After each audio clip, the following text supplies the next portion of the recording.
Have you ever stared at a chart just packed with dots and thought, well, it's just a bunch of dots? Today, we're going to learn how to find the hidden story inside all that data. And trust me, this is a skill that helps people make sense of everything, from business to science. So let's dive in and learn how to read those hidden trends. Okay, so for this, I want you to think of yourself as a data detective. Your mission is to look at all these little clues, the data points, and figure out the story they're all trying to tell you. Every single scatterplot is like a little mystery just waiting for you to solve it. Take a look at this. At first glance, what do you see?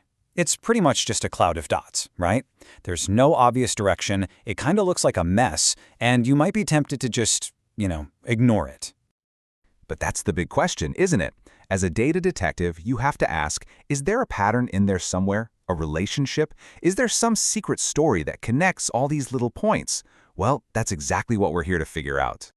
It turns out these data stories, or what we call associations, they pretty much always fall into one of three main types. And once you know what to look for, you'll start seeing them everywhere. So first up, we've got what's called a positive association. This is a story where two things are kind of working together. As one thing gets bigger, the other one tends to get bigger right along with it. This chart here is the perfect example. We're looking at how tall dogs are and how much they weigh. See that general upward trend? The dots are kind of climbing up and to the right. Taller dogs tend to be heavier dogs. That's your classic positive association. Okay, so the second kind of story is basically the polar opposite, a negative association. This is a story where the two things move in opposite directions. As one goes up, the other one tends to go down. And here you can see the difference really clearly, side by side. On the left, you've got our dogs. Again, height goes up, weight goes up. But look at the right. As a car gets heavier, its fuel efficiency, miles per gallon, goes down. One thing up, the other down. A perfect negative association. And then, of course, there's the third possibility.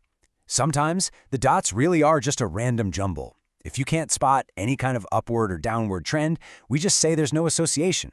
The two things just don't seem to be connected. So, how do we actually show the story in the data? Well, our main tool for this is something called the line of fit. You can think of it like the plot summary for our data story. I absolutely love this analogy. Just think about a hot dog. Your data points are the bun, okay? You want your line of fit, that's the hot dog, to sit right smack in the middle, not hanging off one side. So, the key idea here is balance. A really good line of fit captures the overall trend by having about the same number of dots above it as below it. It just slices right through the heart of that data cloud. All right, let's put those detective skills to the test with a real case. We're going to look at two different lines trying to tell the same story, and we'll figure out which one is actually telling the truth. Here's the scene. We've got data for 17 used cars, looking at their age and their price. We have two different models, Model A and Model B, each with a line trying to explain the relationship. So which one do you think is the better storyteller here? Well, when we start looking at the evidence, the case becomes pretty clear. Model A gets the price about right for 6 cars. But look at Model B. It only gets it right for 1 car. And even worse, it overestimates the price for a whopping 13 out of the 17 cars. That is just not a good fit. And if you needed the smoking gun for why Model B is so bad, here it is. For 8 different cars, its price prediction was off by more than $3,000. That is a huge mistake, and it's making it over and over. So, yeah, the investigation is pretty much over. Model A is our clear winner. It tells a much better story about the car prices because its line is a way better fit for the actual data. It follows that hot dog bun rule. So you've seen how to spot the different kinds of stories and how to tell a good line of fit from a bad one. Now let's just nail down the rules so you can become a data storyteller yourself. Here are the 3 golden rules. Number 1, the line has to go through the middle of the points, balancing them out. Number 2, the slope of the line, whether it's pointing up or down, has to match the overall trend. And number 3, most of the dots should be pretty close to the line. Okay, pop quiz. Take a look at this line. Is it telling a good story?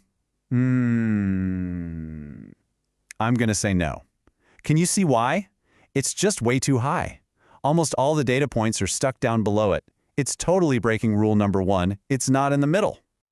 So, if you were the storyteller here, how would you fix this? What would you do to make this line tell a story that's actually, true to the data? Exactly. We just need to bring that line down so it cuts right through the middle of the data. See? This new line is way more balanced. It follows the trend, and the points are all clustered around it pretty nicely. It's just a much, much better story. And there you have it. You're not just looking at a bunch of dots anymore. You're looking for stories. You're a data detective. So the next time you see a scatter plot, you'll know exactly how to uncover the secrets hidden inside. What do you think you'll find?